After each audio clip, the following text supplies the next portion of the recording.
Hola, bienvenidos a esta clase del área biológica del módulo de ingreso. Mi nombre es María del Carmen Esandi y el tema de hoy de esta clase será bases biológicas de la herencia y la variación genética. Comenzaremos hablando de la célula. La célula es la unidad fundamental de la vida. En ella se realizan funciones vitales como nutrición, relación con el medio, reproducción. Y si hablamos de las células, vemos que todas tienen una membrana que actúa como límite, que regula la entrada y salida de moléculas y además regula la interacción con el medio. Después tenemos un citoplasma, que es el sitio donde se producen las reacciones metabólicas, y el núcleo, donde se almacena la información genética a través de una molécula que es el ADN. Podemos ver que existen dos tipos de células: las células procariotas, que no tienen núcleo, y las eucariotas, que tienen un núcleo delimitado por una doble membrana donde se encuentra el material genético en la molécula de ADN. En células procariotas, el ADN está asociado a proteínas en una región nuclear que no tiene un límite dado por una membrana. En eucariotas dijimos que está la membrana nuclear y allí el ADN se enrolla en torno a histonas. Las histonas acomodan los 2 metros de ADN en un núcleo que tiene 6 micras de diámetro. El ADN se enrolla en torno a proteínas histonas, como dije, y las histonas y el ADN forman lo que se llama cromatina. Bueno, ¿y cómo se originaron las células eucariotas? Las células eucariotas el núcleo de las células eucariotas, que es la diferencia con la procariota, podría derivar de una invaginación en la membrana plasmática. Como ven, una célula procariota sí puede haber sufrido una invaginación, finalmente se libera de la membrana esa invaginación y forma la doble membrana y una célula eucariota. Existe una teoría, la teoría endosimbiótica, que trata de explicar el origen de organelas que se encuentran en células eucariotas, como son mitocondrias y cloroplastos. La teoría indica que una célula más grande tomó a una célula más pequeña, ¿sí? la incorporó a la célula mayor, ¿sí? Esa célula pequeña podría haber sido una bacteria, y la bacteria después originó estas organelas, como son los cloroplastos y las mitocondrias. Y esta teoría se sustenta porque si uno observa, las mitocondrias tienen muchas características de bacterias. Poseen ADN mitocondrial, ¿sí? Existe, y ADN en el cloroplasto, que es muy similar al de las bacterias. Por eso se cree que el origen de estas organelas es que antes eran bacterias, ¿sí? Que se incorporaron a las células más grandes, a las células eucariotas. Bueno, ahora pasaremos a hablar de la estructura y las propiedades de los ácidos nucleicos. Los ácidos nucleicos son moléculas que son polinucleótidos. La unidad es el nucleótido. El nucleótido está formado, como vemos, por un fosfato, un azúcar y una base nitrogenada. Esa es la unidad del ácido nucleico, y esa unidad, ese nucleótido, está unido a otro nucleótido, ¿sí? O sea, forman un polímero, ¿sí? Que es una secuencia de nucleótidos. Y si observamos algunas características de estos nucleótidos, y una muy importante es cómo se enumeran los carbonos del azúcar. Y eso porque muchas veces nosotros vamos a hablar de orientaciones 5', 3' en la molécula de ADN, y eso está dado por los carbonos del azúcar. Sí, por ejemplo, acá tenemos representado la desoxirribosa, que es un azúcar que forma parte del ADN, y como ven, tiene en el carbono 1', si los carbonos se denotan por números seguidos de prima: 1', 2', 3', 4' y 5', y cada carbono de esa pentosa tiene una función. Por ejemplo, el 1' es en el que se une a la base nitrogenada, y en el 3' siempre hay un oxidrilo, y fíjense que en el 5' siempre está el fosfato, ¿sí? Eso lo tienen que recordar: 5' está el fosfato y en 3' está el oxidrilo. Las bases nitrogenadas son 4, son 2 grupos, están las purinas y las pirimidinas. Las purinas son bases nitrogenadas de 2 anillos de 2 anillos nitrogenados, mientras que las pirimidinas es un solo anillo nitrogenado. Las purinas son guanina y adenina, y las pirimidinas citosina y timina.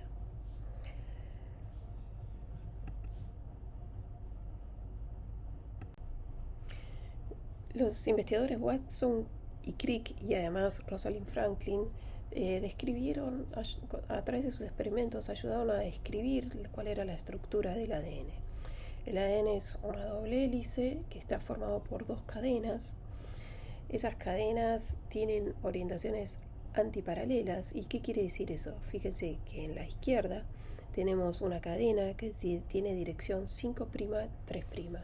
¿Y qué significa? Que arriba, fíjense, tiene un fosfato y en la parte inferior tiene un oxidrilo, ¿sí?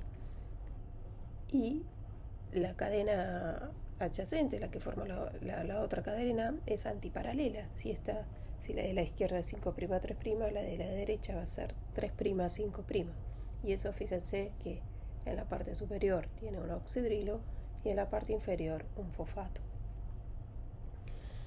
En el interior de esa doble hélice vamos a encontrar a las bases, que siempre van a estar unidas por puentes de hidrógeno, y esos puentes de hidrógeno pueden ser, si tenemos una unión timina-adenina de 2 puentes de hidrógeno, va a ser la unión, y si tenemos una unión citosina-guanina, vamos a tener la unión a través de 3 puentes de hidrógeno. Las uniones de puentes de hidrógeno son uniones débiles, y eso es muy bueno porque nos permite, por ejemplo, si calentamos una molécula de ADN, los puentes de hidrógeno se rompen y esas hebras se separan, ¿sí? La doble hélice no tiene uniones covalentes, sino uniones de puentes de hidrógeno que permiten esa versatilidad, esa manipulación del ADN. Entonces, hablamos del ADN, ¿sí? De esa doble hélice, y ahora tenemos que hablar del otro ácido nucleico que vamos a encontrar en la célula, que es el ARN. El ARN tiene diferencias con el ADN. El ARN es monocatenario. Si lo ven a la derecha, tiene otra diferencia, que una de las bases nitrogenadas es uracilo en lugar de timina. Y una diferencia muy importante es que en vez de tener desoxirribosa, tiene como azúcar la ribosa. La ribosa, la diferencia es que tiene un oxidrilo en 2', cosa que si ven a la izquierda la molécula del ADN, el ADN, la desoxirribosa, carece de ese oxidrilo. Y otra cosa es que el ARN es monocatenario. En realidad es monocatenario, pero puede formar estructuras secundarias. ¿Qué quiere decir? Por ejemplo, esta citosina que está en la parte inferior podría unirse con puente de hidrógeno con la guanina, con la segunda guanina, y ahí sí formar una estructura secundaria, sí, no lineal.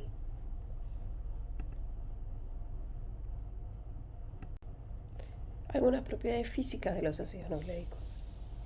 Tienen un carácter ácido, y eso está dado por la presencia de grupo fosfato, que al pH intracelular 7,4 libera los protones, y esa liberación de protones le confiere a la molécula carga negativa. Sí, el fosfato de la molécula tiene carga negativa. Por lo tanto, in vivo el ADN tiene carga negativa y se asocia a proteínas que están cargadas positivas. Por ejemplo, las histonas, todas las polimerasas, ADN polimerasa, ARN polimerasa, proteínas que tienen que interactuar con el ADN para cumplir una función, interactúan no solo porque reconocen secuencias de nucleótidos, sino también por una unión por cargas. Sí, eso es importante. El azúcar tiene un carácter hidrofílico por su oxidrilo, y eso hace que en la doble hélice los azúcares se encuentran en la parte externa de la doble hélice. Las bases son insolubles en agua y entonces son hidrofóbicas y están en el interior de la doble hélice. Siempre esos nucleótidos se van a unir, ¿sí? Para formar este polímero. Si el ácido, ya sea ADN o ARN, va a haber una unión de enlaces fosfodiésteres siempre en dirección 5'3', por la unión de un oxidrilo y un fosfato. Bueno, se va a formar un enlace fosfodiéster y eso va a ser catalizado por la ADN polimerasa, si estamos sintetizando ADN, replicando ADN, y ARN polimerasa, si estamos hablando de síntesis de ARN, por ejemplo, en la transcripción. Otra cosa importante es que el ADN tiene, y ya lo dijimos, lo nombramos, que tiene desoxirribosa, mientras que el ARN tiene ribosa. Y eso, ese oxidrilo que tiene la ribosa, sí que lo carece la desoxirribosa, hace que la molécula de ARN sea más inestable y sea susceptible al ataque nucleofílico y a la ruptura de esos enlaces fosfodiésteres y la ruptura de esa molécula. Y esto, piénsenlo, es muy importante que el ADN sea una molécula estable, ¿sí? Por eso su azúcar es una desoxirribosa. Y el ARN no es tan importante porque va a haber muchas moléculas que se transcriban y formen ARN mensajeros, y esos ARN mensajeros se van a traducir a proteínas y después se van a necesitar que se degraden, ¿sí? Tiene que ser una molécula inestable. Está bien que sea así. Ahora bien, si hablamos del ARN total de una célula, ¿sí? Eucariota o procariota, vamos a ver siempre que el ARN codificante, el que se traduce a proteínas, ese ARN es solo un 4% del total del ARN de la célula. El ARN, en su mayoría, el ARN de la célula va a ser ARN de transferencia, ARN ribosómico y otros ARN pequeños que tienen otras funciones como corte y empalme, ¿sí? O splicing, que esos van a estar solo en eucariotas, ¿sí? Y después vamos a tener RNA pequeños que tienen que ver que actúan en la regulación de la expresión génica, ¿sí? Pero en su mayoría ese ARN total, ¿sí? Va a ser RNA funcional, ¿sí? No codificante de proteínas, sino codificante de RNAs que tienen una función. Y en su minoría, solo un 4% van a constituir el transcriptoma, ¿sí? En esta diapositiva también ven diferencias que hay entre procariotas y eucariotas. Por ejemplo, el pre-RNA mensajero, el RNA heterogéneo nuclear a la izquierda, que es un estadio antes al ARN mensajero, ¿sí? Un estadio inmaduro de RNA, solo ocurre en eucariotas, ¿sí? La maduración del RNA solo ocurre en eucariotas, no en procariotas. Y también en eucariotas tenemos los RNA que intervienen en el corte y empalme, y además unos RNA que regulan la expresión génica. En procariotas hay también RNA reguladores de la expresión génica, pero no hay de corte y empalme, ¿sí? Y por supuesto que hay RNA de transferencia y RNA ribosómicos. Bueno, las consecuencias de los trabajos de Watson, Crick y Franklin es que se conoció la estructura del ADN. Y al conocerse la estructura del ADN se descubrió cuál era la estructura química de la información genética, ¿sí? Que era ADN. Ustedes piensen que antes no se sabía si el material genético eran proteínas, era esa molécula de ADN o qué era, ¿sí? En realidad los científicos previo a Watson y Crick pensaban que eran proteínas el material genético, porque a la molécula de ácido nucleico la veían con muy poca variabilidad, como un polímero de nucleótidos, decían cómo iba esa molécula a tener toda la información para la diversidad de proteínas y moléculas que tiene una célula. Así que nace la genética molecular y el estudio de la naturaleza química molecular de la información genética. Sí, ya se sabe que esta doble hélice representa el material genético. Entonces, gracias a ese modelo, se pudo conocer que la estructura variable de las moléculas eran las bases nitrogenadas, que era importante esa secuencia de bases. Se pudo saber cómo se replicaba el ADN, ¿sí? Esa doble hélice, cómo se replica, y cómo es capaz de llevar esa molécula de ADN, de traducirse a un fenotipo, ¿sí? A esa información que está como ADN, cómo se puede llevar hasta la proteína, ¿sí? Y ese es el dogma central de la biología molecular, que lo vamos a ver en la próxima diapositiva. y que nos indica las tres vías importantes del flujo de información dentro de una célula. Entonces, ¿cómo es este dogma central de la biología molecular? Este dogma nos explica cuáles son las tres vías importantes del flujo de la información dentro de una célula. ¿Y qué son? Desde el ADN, ¿sí? Que se replica, ¿sí? Y es muy importante la replicación del ADN para después que la célula se divida, ¿sí? Y después tenemos ese ADN que a través de un proceso que se llama transcripción pasa a ser una molécula de RNA mensajero, y ese RNA mensajero luego se traduce a través de una maquinaria formada por los ribosomas y por los RNA de transferencia que llevan aminoácidos. Entre ellos forman esa maquinaria que genera las proteínas, ¿sí? En sí existen algunas excepciones a este dogma. Por ejemplo, hay unos virus que tienen una enzima que se llama transcriptasa reversa, que permite hacer el proceso contrario a la transcripción, o sea que de un RNA puede pasar este RNA, una molécula de RNA a través de una enzima que es la transcriptasa reversa, puede pasar a ADN. Eso es una excepción al dogma, pero no lo invalida, ¿sí? Es muy importante el dogma porque es el que dirige cómo dirige el flujo de información desde la molécula de ADN hacia la proteína.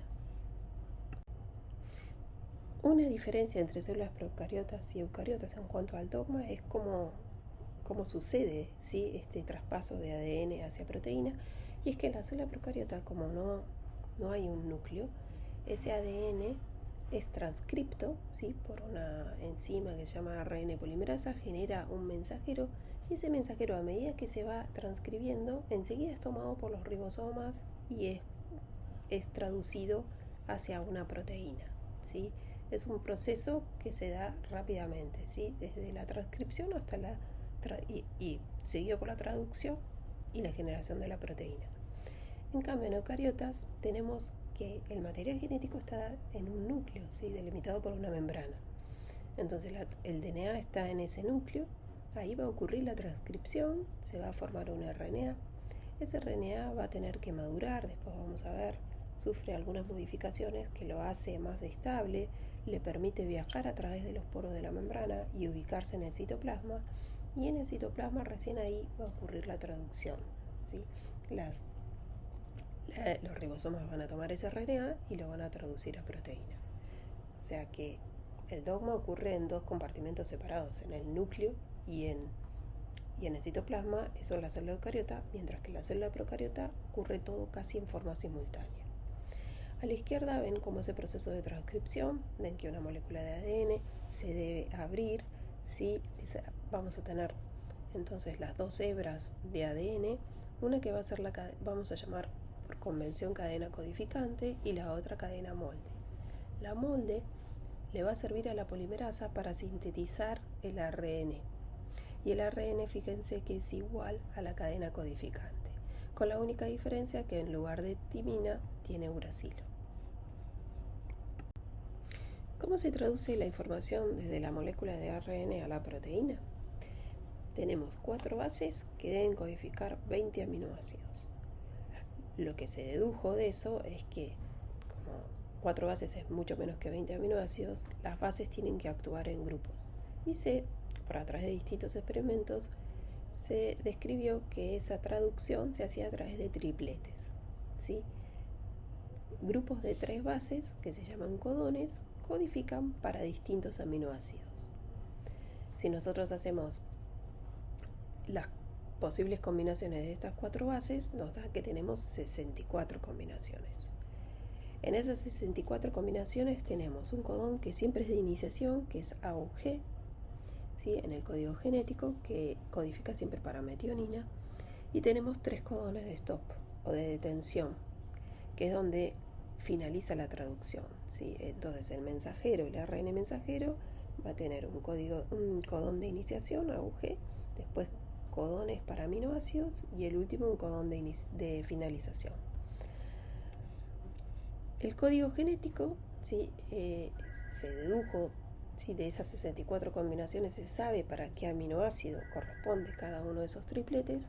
Se vio que es degenerado porque hay varios codones, o sea, tenemos 63 codones y 20 aminoácidos. Eso ya nos indica que hay varios codones para un mismo aminoácido y por eso decimos que es degenerado. Y decimos que es universal porque, salvo excepciones, casi todos los organismos usan el mismo código. En el genoma van a existir unidades de transcripción o genes que se te van a transcribir no solo a moléculas de RNA mensajero. No piensen que los genes son solo, se transcriben a mensajeros que pasan a proteína. A veces que los genes codifican para otras moléculas de ARN que necesita la célula, como usar el ARN de transferencia, el ARN ribosomal, todos esos ARN pequeños que les dije que regulaban la expresión génica, también tienen genes. ¿Cuál es la estructura del gen eucariota? El gen eucariota va a tener secuencias codificantes, ¿sí? Si estamos hablando de un gen que codifica para un mensajero y después pasa a una proteína, va a tener secuencias codificantes y va a ser un gen. Recuerden que en eucariotas los genes son interrumpidos, están formados por exones e intrones. Los exones corresponden a las secuencias codificantes y los intrones se van a eliminar posteriormente, luego de la transcripción, por un proceso que se llama de corte y empalme. ¿Qué quiere decir? Que el mensajero final va a estar formado solo por exones, los intrones se van a eliminar. En la secuencia va a haber secuencias regulatorias y vamos a tener promotores y otras que están más alejadas del gen, que se llaman enhancer o amplificadores. En ambos se van a unir factores de transcripción. Estos factores de transcripción son proteínas que están presentes en la célula y que se unen, cuando están presentes, se unen a los promotores y a los enhancer para ayudar a que la RNA polimerasa comience la transcripción de ese gen.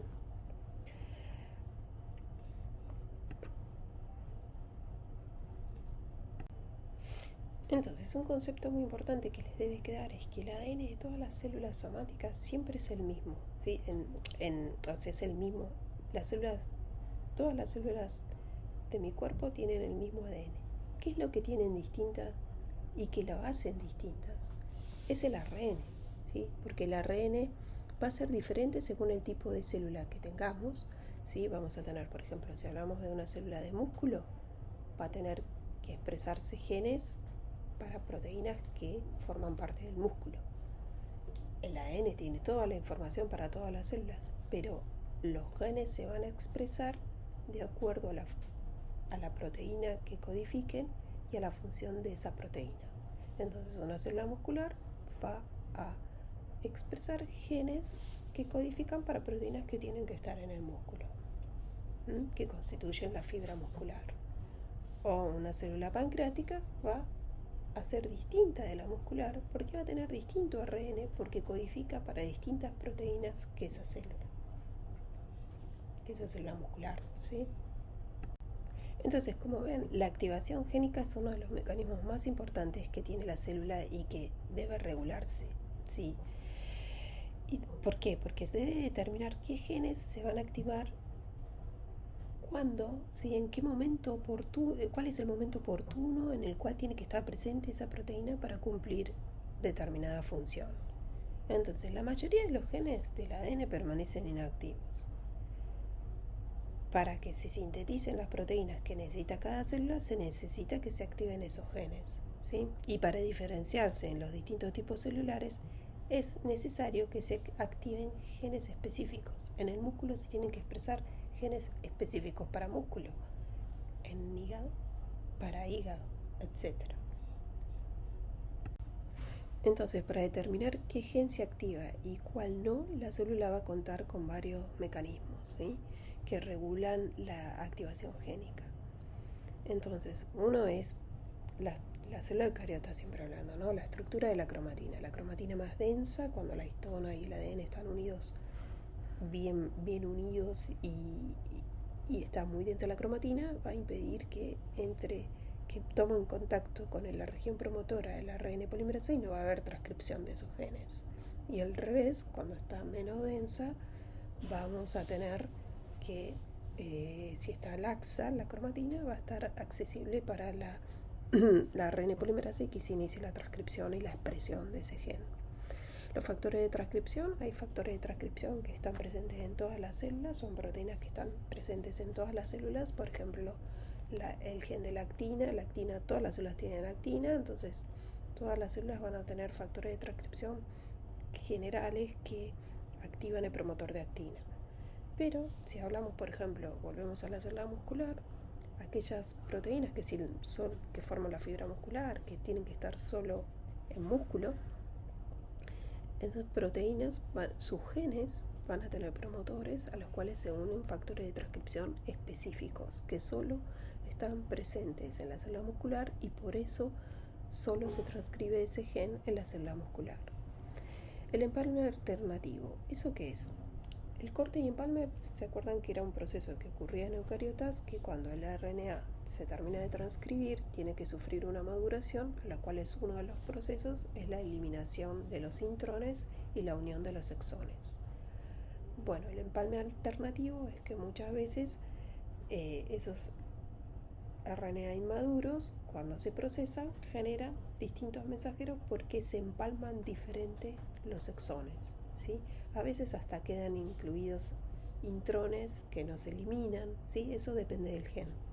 Y eso da variabilidad, da distintos tipos de proteínas con un mismo gen. Otra es la vida media del ARN. El ARN, sabemos que eucariota tiene que viajar de núcleo a citoplasma y tiene siempre en el extremo 3' del oxirilo 3', esa molécula de ADN va a tener, de ARN va a tener una cola de poli-A, de adeninas. Esa cola de poli-A parece que tiene mucho que ver con la estabilidad de esa molécula y cuanto más larga, más estable es ese ARN. Y fíjense que la vida media es importante porque aquellos ARN que codifican para proteínas que tienen que estar en un momento determinado por corto tiempo, tienen que ser más inestables que aquellas que corresponden a proteínas que tienen que estar más tiempo, tienen que sintetizarse por más tiempo, ¿sí? Porque la vida media, cuanto más larga de ese ARN, quiere decir que más ribosomas lo van a poder tomar y lo van a poder traducir a proteína. Entonces, por último, como un ejemplo de regulación de la activación génica, le quería mostrar una modificación que sufren en las histonas, ¿sí? Que es que en el núcleo andan dando vuelta unas enzimas que se llaman acetilasas, que lo que hacen es a la histona es una proteína, en uno de sus aminoácidos, que es la lisina, lo acetilan al grupo amino de la lisina y le cambia la carga. Al cambiarle la carga, ¿sí? No es más positiva la histona, ¿sí? Y lo que va a producir es que esa histona que está unida al ADN, al acetilarse, se separa, ¿sí? Y la cromatina ahora está más laxa y ese gen se puede transcribir. Ocurre un proceso opuesto que es, además de acetilasas, tenemos en el núcleo desacetilasas que lo que hacen es el proceso inverso. Desacetilan a esa lisina, restituyen el grupo amino y entonces de vuelta tiene carga positiva y ahora sí la carga positiva de la histona se une por carga con el ADN que tiene carga negativa, recuérdenlo por el grupo fosfato, y entonces se unen, forman una cromatina condensada y ese gen no se puede expresar.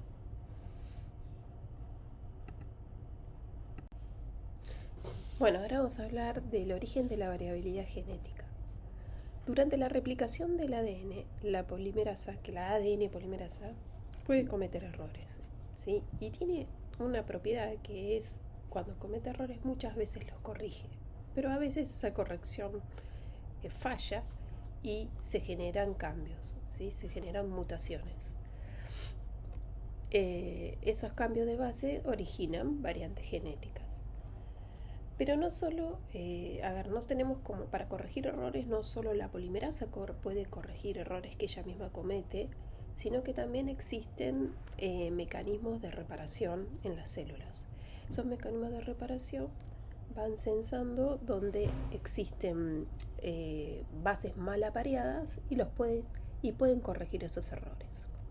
A pesar de eso, a pesar de que existe la polimerasa que corrige errores y los sistemas de reparación, igual se generan mutaciones y a veces fallan tanto la polimerasa como los sistemas de reparación y esos cambios perduran, ¿sí?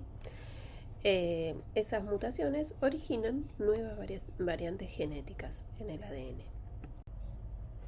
Esas variaciones explican la diversidad humana. Todos nosotros, entre individuos, tenemos diferencias en nuestro ADN que se deben a esos cambios, a esas variaciones genéticas. Es decir, que la mayoría de esos cambios son neutros y algunos de esos se asocian a enfermedades. Entonces, la variación genética explica la diversidad humana, las mutaciones son una fuente de variación y en medicina se estudian como variantes genéticas. Entonces, existe una clasificación de variantes, ¿sí?, de la American College of Medical Genetics and Genomics, que clasifica esas variantes en benignas, que quiere decir que son neutras, que no están asociadas a enfermedades, probablemente benignas cuando existen dudas, variantes de significado incierto cuando no se sabe si son benignas o no, y después tenemos variantes que probablemente patogénicas y las variantes patogénicas que sí son las que se asocian a enfermedades. Entonces, cuando nosotros secuenciamos el ADN de un individuo vamos a encontrar un montón de variantes. La mayoría va a ser benignas o probablemente benignas. Algunas no vamos a saber si se asocian o no a enfermedades y otras sí, que son las patogénicas o las probablemente patogénicas.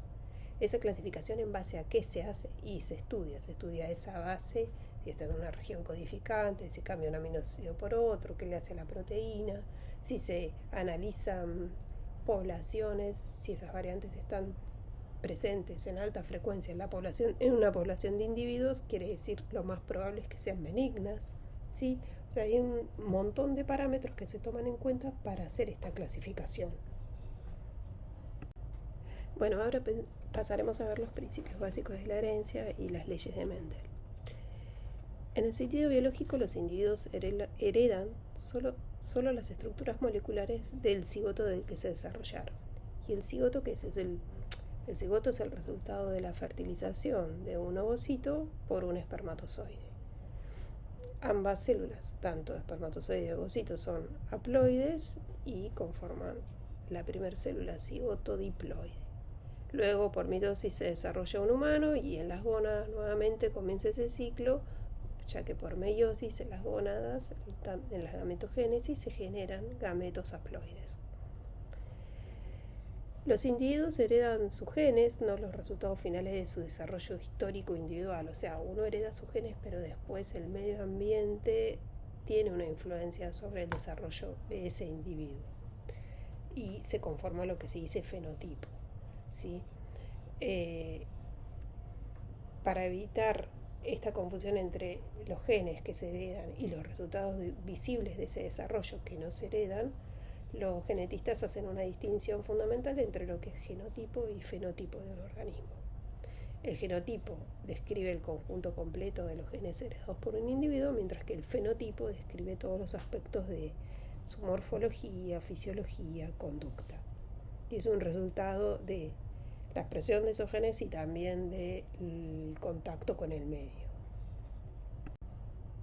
Los primeros trabajos sobre herencia genética son los que desarrolló Gregorio Mendel en el siglo XIX. Él realizó investigaciones sobre hibridación entre plantas y estableció las leyes de Mendel. Trabajaba con un guisante y eligió varios caracteres para su estudio, que los podemos ver en esta tabla a la derecha.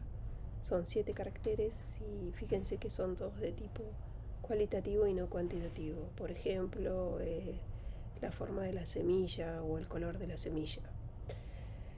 Para cada uno de esos caracteres obtuvo líneas puras de plantas. Eso tardó más o menos 2 años en obtenerla, así que es una línea pura. Por ejemplo, si él tenía plantas con semillas amarillas, siempre las cruzaba y todas daban semillas amarillas. Eso es una línea pura. O sea, es una línea que produce descendencia homogénea para el carácter particular en estudio. Si bien no está el concepto de genes cuando Mendel empezó a trabajar, él hablaba de unidades de herencia discreta, caracteres que se iban heredando. predijo, algo muy importante es que predijo el comportamiento de los cromosomas en la meiosis. Entonces, primeros experimentos, Mendel lo que hizo fue cruzar los individuos puros que tenía, ¿sí? Por ejemplo, acá vemos para un rasgo como es semillas lisas y semillas rugosas. Semillas lisas las cruzó las progenies puras con las rugosas puras, y que lo que obtenía siempre en F1 era semillas de tipo lisas, ¿sí?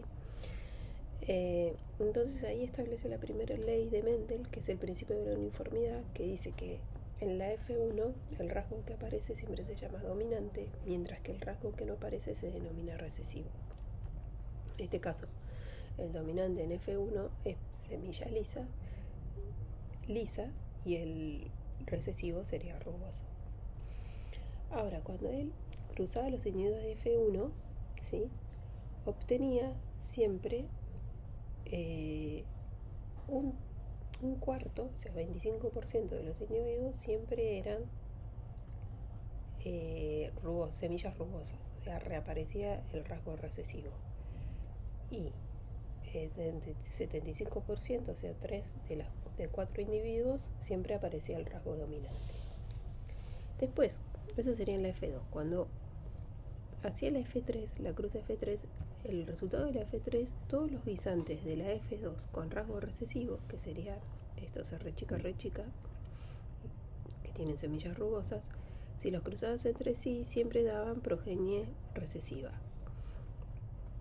Y los que tenían rasgos dominantes, había un tercio que se cruzaba entre sí y siempre producía rasgo dominante, y 2 tercios, R chica, que si se cruzaban entre sí producían una progenie mixta 3-1 de dominantes con respecto a los recesivos, similar a lo que ocurría cuando cruzaba los individuos F1 en la F2.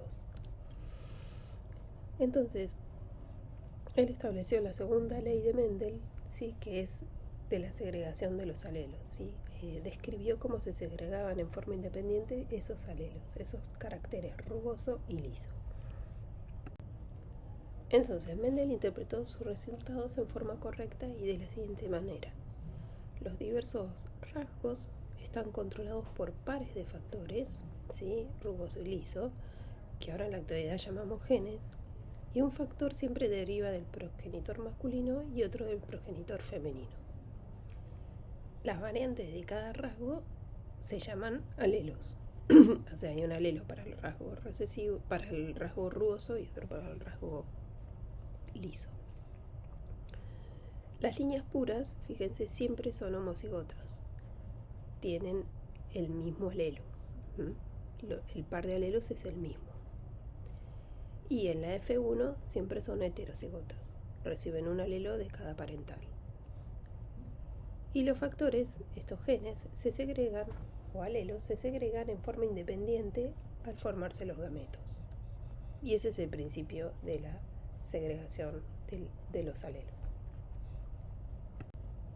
De estos experimentos, entonces, se establece la segunda ley de Mendel, la ley de la segregación de los alelos, que dice que el concepto de segregación hace referencia a la separación de los dos alelos en un individuo heterocigoto durante la formación de sus gametos. Y siempre el resultado va a ser que el 50% de sus gametos van a llevar uno de dichos alelos y el otro 50% será portador del otro alelo. En el paso siguiente, Mendel lo que hizo, extendió sus estudios de cruzamientos a guisantes que diferían en más de una característica, ¿sí? Estudiaban más de un carácter. Por ejemplo, acá estudió semillas, el color de las semillas junto con su aspecto. Y siempre comenzaba, igual que como describimos anteriormente, siempre comenzaba desde las cepas donde cada una de las cuales daba una progenie pura al reproducirse consigo mismo, o sea, eran puras para los distintos caracteres. Una de las cepas tenía semillas amarillas lisas y la otra semillas verdes rugosas. Cuando los cruzaba, si obtenía la F1, siempre aparecían los rasgos dominantes. sí, que eran amarilla y lisa, y después cuando cruzaba esos individuos, lo que él hacía un cuadro de Punnett que ahora es un poco más complejo y donde tenés todas las combinaciones posibles de gametas para esos dos caracteres, y lo que veía era que siempre la proporción más o menos se mantenía en 9 lisos amarillos, 3 lisos verdes, 3 rugosos amarillos y un rugoso verde. De esa manera estableció la tercera ley de Mendel, la ley de la distribución independiente, que decía que el principio de la distribución independiente de Mendel tiene como fundamento que los genes están ubicados en cromosomas diferentes, se comportan de manera independiente durante la meiosis. Ahora, ¿qué pasa cuando los genes están situados en el mismo cromosoma? Y eso se llaman genes ligados. No se van a comportar, no van a sufrir una distribución independiente.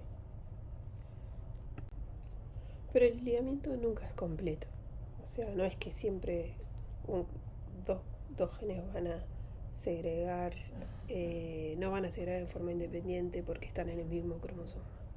Porque existe un mecanismo que se llama recombinación o crossing over, que ocurre durante la meiosis, donde se intercambian genes en cromosomas homólogos. ¿Cuáles son los cromosomas homólogos? Los que pertenecen al mismo par, ¿sí?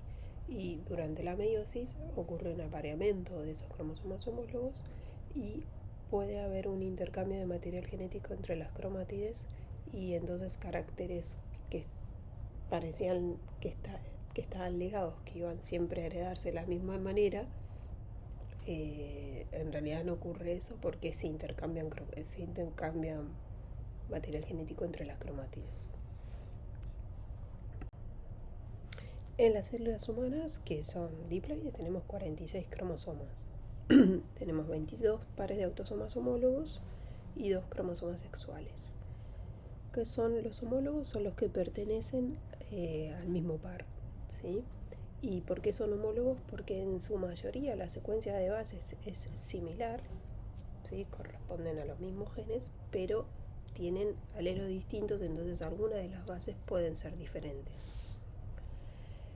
El femenino es el sexo homogamético, XX, y el masculino es el sexo heterogamético, XY. Acá lo que observan a la derecha es una figura de un cariotipo donde están representados los 46 cromosomas, y lo que vemos es que corresponde a un cariotipo masculino porque tenemos el par XY. Entonces recuerden que homólogo se refiere a un cromosoma o locus de origen materno o paterno similar en el mismo par, y son moléculas similares en sus secuencias de pares de bases. La mayoría de las bases son iguales, pero en algunos pueden ser diferentes. X e Y se aparean porque tienen regiones homólogas, ¿sí?, que permiten el apareamiento en la meiosis. Sin embargo, existe una región diferencial y hay genes que están presentes en esa región diferencial que no es homóloga y se comportan como si fueran hemicigóticos, como si fueran haploides para ese gen, ¿sí? Hay información en X, fíjense que X es mucho más grande y tiene más información que Y, entonces tiene más genes, y esos genes se comportan como hemicigóticos, no tienen su par, su otro carácter representado en el otro cromosoma. Cuando analizamos genes que están ubicados en cromosomas autosómicos, dan lugar a descendientes masculinos y femeninos con las mismas proporciones fenotípicas de los datos de Mendel. Ahora, si analizamos cruzamientos o sea, la herencia de genes ligados al sexo, o sea, que se encuentran en los cromosomas sexuales, esta muestra descendientes masculinos y femeninos con diferentes proporciones fenotípicas a lo que predijo Mendel. Si analizamos los patrones de herencia, vamos a tener patrones de herencia de enfermedades autosómicas o de enfermedades ligadas al sexo. Cuando decimos enfermedades autosómicas, vamos a tener patrones recesivos y dominantes, o sea, autosómicas dominantes y autosómicas recesivas. Ahora los vamos a analizar. Y también vamos a tener enfermedades que son recesivas ligadas al cromosoma X y enfermedades dominantes ligadas al cromosoma X, que son más raras. Las dominantes son más raras. Fíjense que son las enfermedades ligadas al sexo, generalmente son al cromosoma X porque es el que tiene más información. A la derecha lo que van a ver es una serie de símbolos que les va a ayudar para interpretar los pedigree, ¿sí? Los árboles genealógicos que uno siempre arma cuando analiza una enfermedad. Fíjense los cuadrados, por ejemplo, los cuadrados son los hombres, los redondos son las mujeres.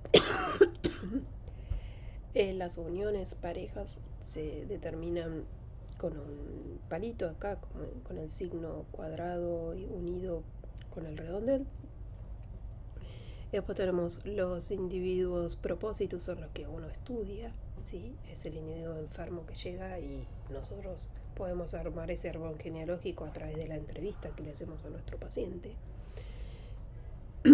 Y bueno, estas son símbolos que les van a ayudar a analizar después los pedigrees. Bueno, aquí vamos a empezar a ver todos estos patrones que describimos recién de enfermedades.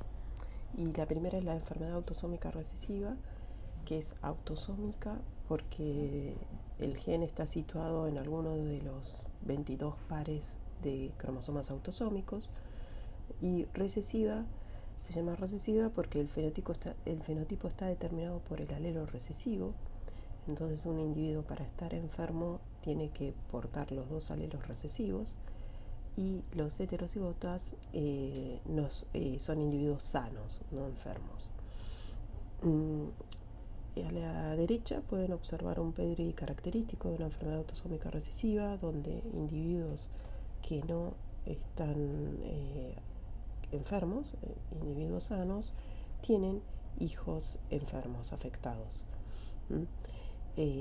Siempre el pedigree lo que nos denota es el fenotipo de los individuos, ¿sí? Si son de sexo femenino, masculino, de acuerdo si son círculos o cuadrados. Y después tenemos los individuos enfermos, que en este caso son los que tienen círculos o cuadrados oscuros.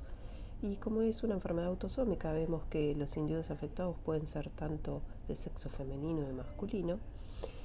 Y también a través, nosotros lo que vemos con el pedigree es el fenotipo, pero podemos deducir el genotipo de esos individuos que están presentes en el pedigree. Por ejemplo, la pareja del padre y la madre son heterocigotos, ¿sí? Porque están sanos pero portan el alelo recesivo y por lo tanto pueden tener hijos enfermos. Y los hijos de los extremos del pedigree que no están afectados, que son sanos, lo que podemos decir es que tienen el alelo dominante, y el otro alelo no lo podemos deducir porque puede ser tanto el dominante o el recesivo, ¿sí? Pero sí podemos deducir, obvio, los individuos enfermos que son homocigotos para el recesivo.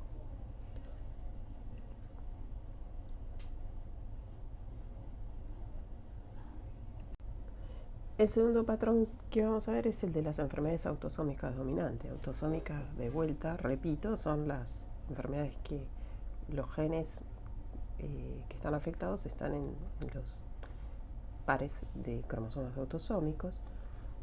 Dominante porque para que el individuo esté enfermo, ya con tener uno de los alelos, con un alelo, el alelo presente ya está enfermo, el alelo mutado presente ya está enfermo el individuo, ¿sí? Entonces el fenotipo está determinado por un alelo dominante y el fenotipo no afectado por el alelo recesivo. El fenotipo enfermo tiende a aparecer en cada generación del pedigree. Esto es lo contrario que pasaba con la recesiva, ¿sí? Que había generaciones sin presencia de enfermos dentro del pedigree. Acá no, acá aparece en todas las generaciones. Los padres y las madres afectadas transmiten siempre el fenotipo tanto a los hijos como a las hijas, ¿sí? Porque es autosómica. Y los alelos mutados también pueden surgir de novo, ¿sí?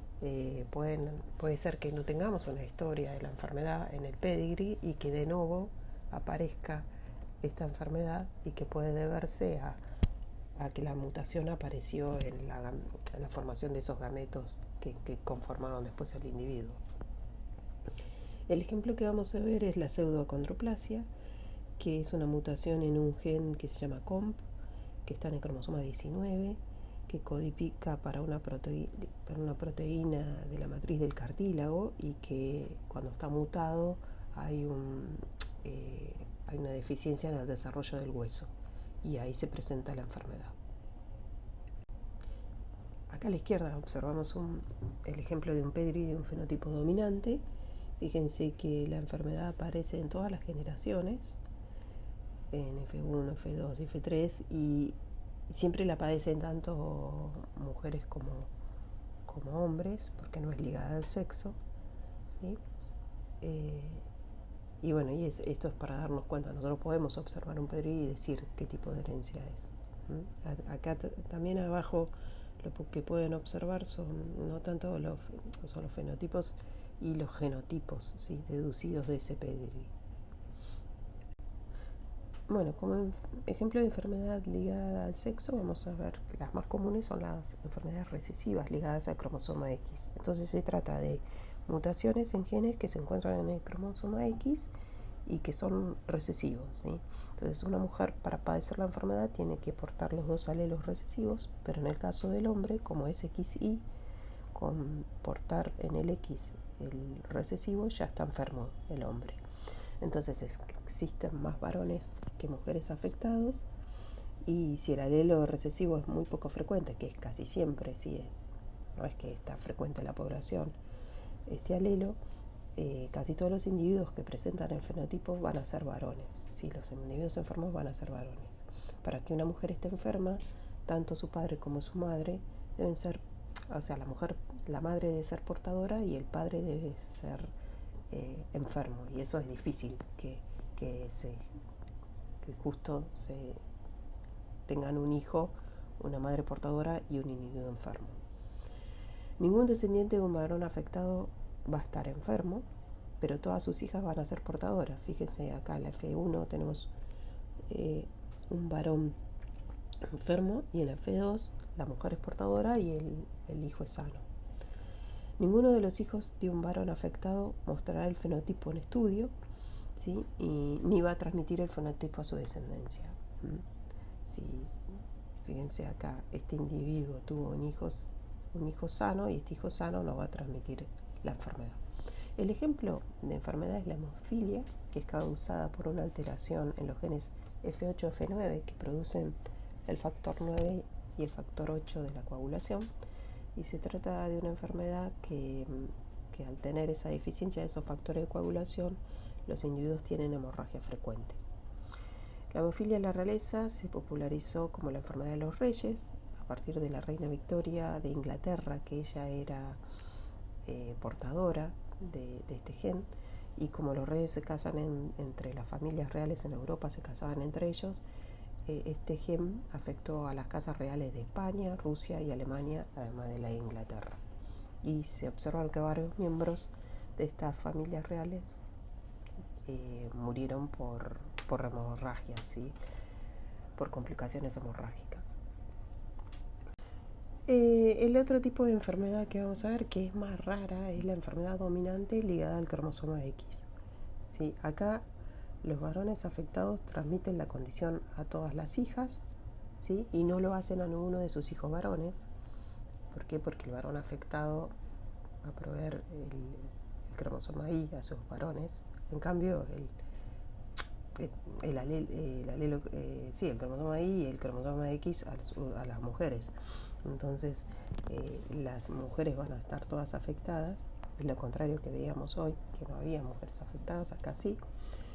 Las mujeres heterocigotas afectadas que están en pareja con varones sanos van a transmitir el defecto a la mitad de sus hijos, y esto lo vemos en la figura de abajo, tanto a varones como a mujeres. Repito, es una enfermedad, estas enfermedades son raras. El ejemplo es la hipofosfatemia, que es un tipo de raquitismo que es resistente al tratamiento con vitamina D. ¿Sí? Pero repito, estas enfermedades dominantes ligadas al cromosoma X son raras. Las más frecuentes son las recesivas. Y siempre, fíjense que cuando hablamos de enfermedades ligadas al sexo, hablamos de enfermedades ligadas al cromosoma X, no al cromosoma Y, que se acuerdan que era mucho más pequeño y tenía mucho menos información. Bueno, aquí finalizamos esta clase. Muchas gracias por la atención y los espero en el foro del Moodle, del Moodle de ingreso, donde les podremos responder todas las consultas y preguntas que tengan.